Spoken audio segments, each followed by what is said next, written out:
จ้าสบายดีท่านผู้ชมเนาะเพื่อเป็นการกาเกี่ยมความพร้อมหอบด้านให้แก่การสวนสนามประสานระหว่างก้อนกำลังของกระทรวงป้องกันประเทศและกระทรวงป้องกันความสงบในมือสวนสนามตัวจริงเนาะเพื่อเป็นการเฉลิมฉลองให้แก่วันศาสตร์ที่2ธันวาครบรอบ50ปีให้มีความพร้อมเพรียงและมีความเข้มแข็งดังนั้นทั้ง2กระทรวงระหว่างกระทรวงป้องกันประเทศและกระทรวงป้องกันความสงบจึงได้มีการฝึกซ้อมตัวจริงเนาะครั้งที่1แมนได้มีการจัดขึ้นในมื้อวันที่4และครั้งนี้เป็นครั้งที่2เนาะเพื่อเป็นการปรับปรุงบางด้านที่ยังบ่ทันได้เข้ากันและปรับปรุงบางด้านที่ยังเห็นว่ามีจุดอ่อนให้มีความพร้อมห้อยสุดห้อยในมื้อวันจริงดังนั้นเนาะในมื้อนี้ก็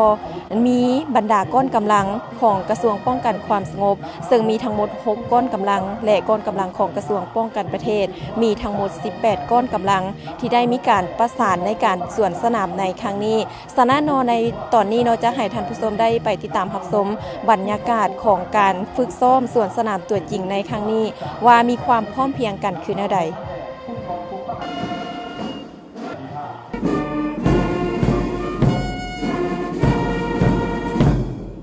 อวยพรมาสหายจงมีสุขภาพเข้มแข็ง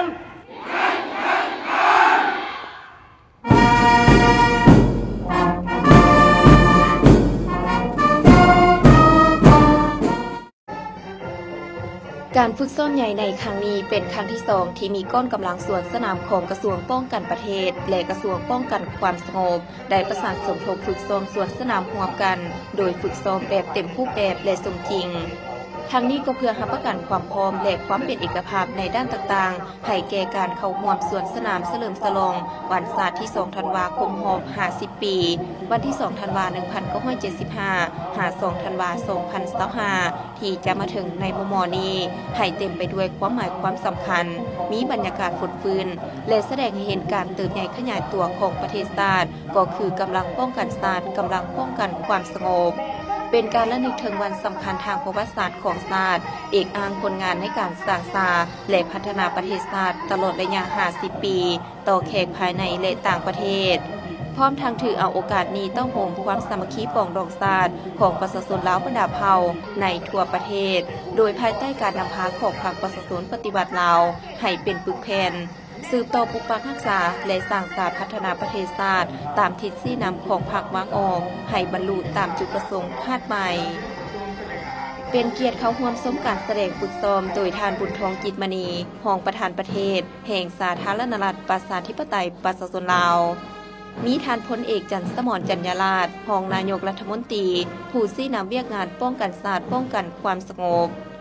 ท่านพลโทคำเลียงอุทาไกรสนรัฐมนตรีกระทรวงป้องกันประเทศท่านพลโทคำกิ่งผุยลามณีวงศ์รองรัฐมนตรีกระทรวงป้องกันความสงบมีคณะพักคณะนำกระทรวงกรมใหญ่รองว่าการอนุกรรมการคณะครูฝึกการฝึกซ้อมสวนสนามของก้อนกำลังสวนสนามกระทรวงป้องกันประเทศและกระทรวงป้องกันความสงบพร้อมด้วยครอบครัวนายทหารนายตำรวจและพ่อแม่ประชาชนขอบเขตบ้านใกล้เคียงวิทยาคารนายทหารบกกรมดำแขวงเวียงจันทน์เข้าร่วมชมอย่างคึกคืนการเดินสวนสนามในครั้งนี้มีบรรดาเหล่าหบจาก2กระทรวงจำนวน24ก้อนกำลังซึ่งมาจากกำลังป้องกันประเทศ18ก้อนและกำลังป้องกันความสงบ6ก้อนโดยได้สวนสนามจำนวน2รอบและมีการนำเอาเรือบิน6และเฮลิคอปเตอร์มาบินแสดงตื่มอีกในโอกาสนี้ท่านบุญทองจิตมณีก็ได้โอ้ลมซึ่งก่อนอื่นท่านก็ได้กล่าวแสดงความภาคภูมิใจและสมเสยต่อคณะพิศบแต่ละนาเวียกและพนักงานหัดแอบสวนสนามทุกสหายที่มีความตั้งหน้าเอาใจใส่จะตั้งปฏิบัติหัดแอบจนมีผลสำเร็จระยะเบื้องต้นแล้วแต่เป็นความพยายามความอดทนและความรับผิดชอบสูงต่อหน้าที่การเมืองของแต่ละภาคส่วนพร้อมนี้ก็ยังได้เน้นหนักให้ทุกภาคส่วนที่ได้รับการมอบหมายแต่ละหน้าเวียกให้สืบต่อแก้ไขปัญหาที่ยังบ่ทันสอดคล้องเพื่อรับประกันให้มือแสดงแท้ให้สืบต่อแลกเปลี่ยนบทเรียนซึ่งกันและกันเพื่อปรับปรุงวิธีการต่างๆให้ดีขึ้นให้พร้อมกันรักษาสุขภาพปฏิบัติระเบียบการต่างๆอย่างเข้มงวด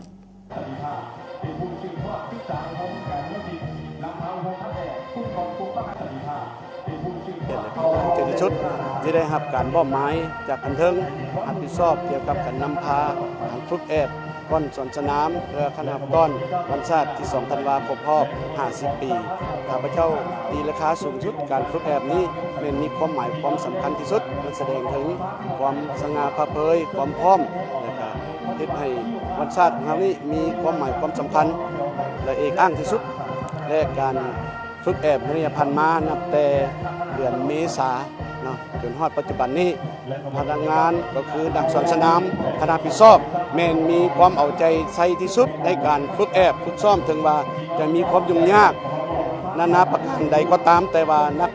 สวนสนามของเราพร้อมด้วยคณะผิดชอบผู้ฝึกก็แม่นมีความเอาใจใส่มีความตัดสินใจสูงและมาฮอดมื้อนี้พวกเราสามารถได้ว่าพวกเรามีความพร้อม 100% เพื่อการแข่งกันสวนสนามในวันชาติที่2ธันวาคมที่จะมาถึงในมุมมองนี้ผ่านการติดตามสังเกตได้ว่า2กำลังป้องกันชาติป้องกันความสงบมีการฝึกซ้อมพร้อมกันมื้อนี้เป็นครั้งที่2เห็นว่ามีความพร้อมมีการประสานสมทบและมีการกลมเกี่ยวเนาะสามารถเว้าได้ว่ามีความเอกอ้างที่สุดและมีความพร้อมจะเตรียมในการสวนสนามในวันชาติที่2ธันวาคมครบรอบ50 ปีที่จะมาถึงนี้ ซึ่งได้เต้าภูเขาบรรดาระบบปฏิบัติในการปฏิบัติของประเทศเรา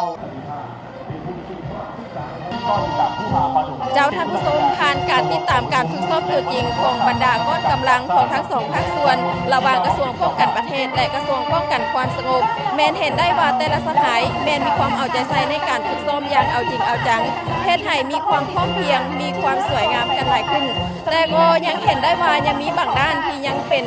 จุดที่จะต้องได้ปรับปรุงแก้ไขเพราะฉะนั้นในครั้งต่อไปพวกเราก็จะได้มีการฝึกซ้อมกันเติมเพราะฉะนั้นจะให้ทุกท่านได้รอถ่ายติดตามรับชมจากทีมข่าวโทรภาพป้องกันความสงบของพวกเขาที่จะได้มีการอัปเดตว่าจะได้มีการฝึกซ้อมอยู่สถานที่ใดรวมกับภาคส่วนใดทั้งนี้ทั้งนั้นก็เพื่อเป็นการกะเกี่ยมความพร้อมห้อยสนห้อยในการเฉลิมฉลองวันชาติที่2ธันวาคมครบ50 ปีที่ใกล้จะมาถึงในมม.นี้ให้รับประกันความพร้อมห้อยสนห้อยห้อยเอกลำมอนสิริไทยภาพห้อยเอกณพิรดีคานทวงศ์รายงาน